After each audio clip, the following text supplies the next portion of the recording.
A Christmas Journey, story and illustrations by Hans Wilhelm.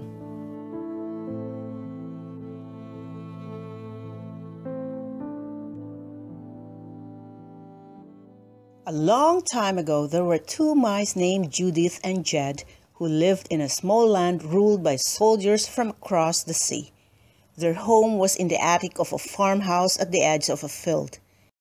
It was a nice, cozy place, and best of all, it kept them safe from their enemy, Brutus the cat. One year when winter came, it snowed for days and days and days. The mice ate all of the food they had stored away. Each day they would sneak out to the barn to look for more food, but they didn't find any. The snow kept falling and the mice became hungrier and hungrier. One day Jed said, "We must find something to eat or we will starve." "But there isn't a morsel to be had," said Judith. "Then we'll have to leave this home and find food somewhere else," said Jed. Judith sighed. "It's so cozy here, but you're right. We'll go tonight when Brutus is asleep." After it became dark, Jed and Judith tiptoed out of the farmhouse. The night was still. The sky was black.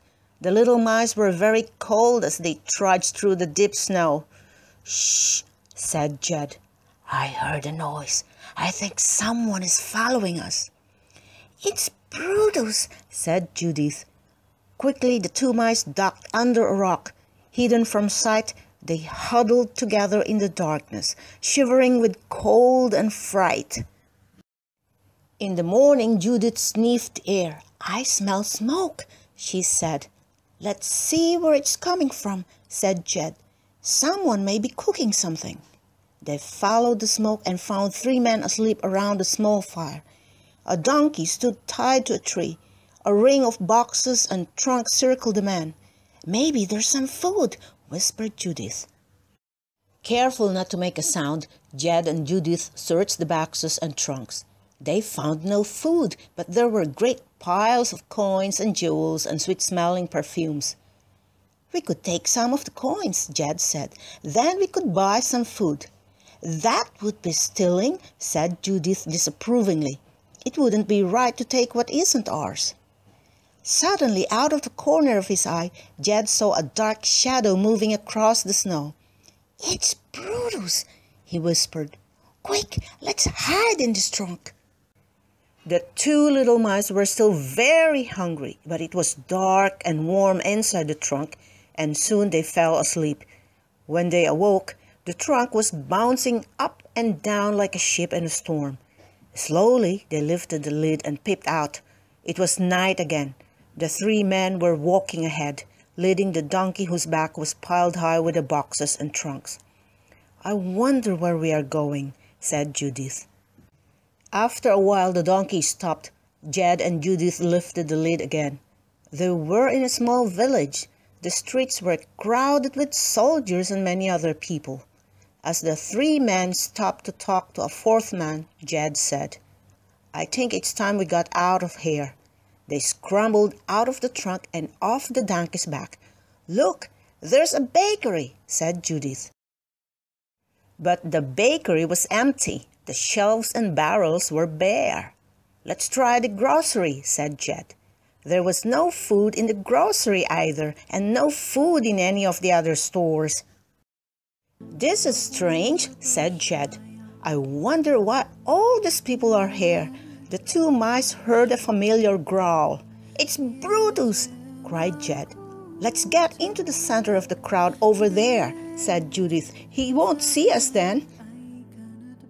They moved along with the crowd. Suddenly, everyone stopped. Jed and Judith scampered to the front of the group.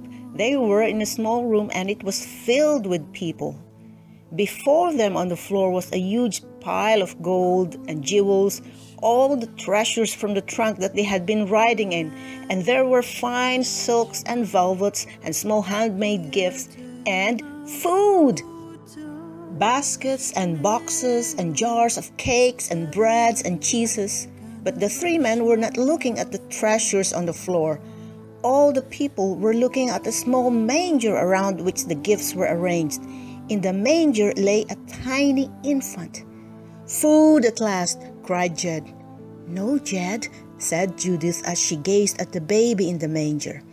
"These gifts are for the child. Perhaps we should give him a gift too." She untied her little scarf and placed it in the manger, close to the baby's cheek. He turned his gaze toward the two little mice and seemed to smile. As Jed and Judith smiled back at the little baby, they were filled with feelings of love and peace. In the glow of the baby's smile, they knew they would be fed. They were safe and secure. Their journey was over. They had found home.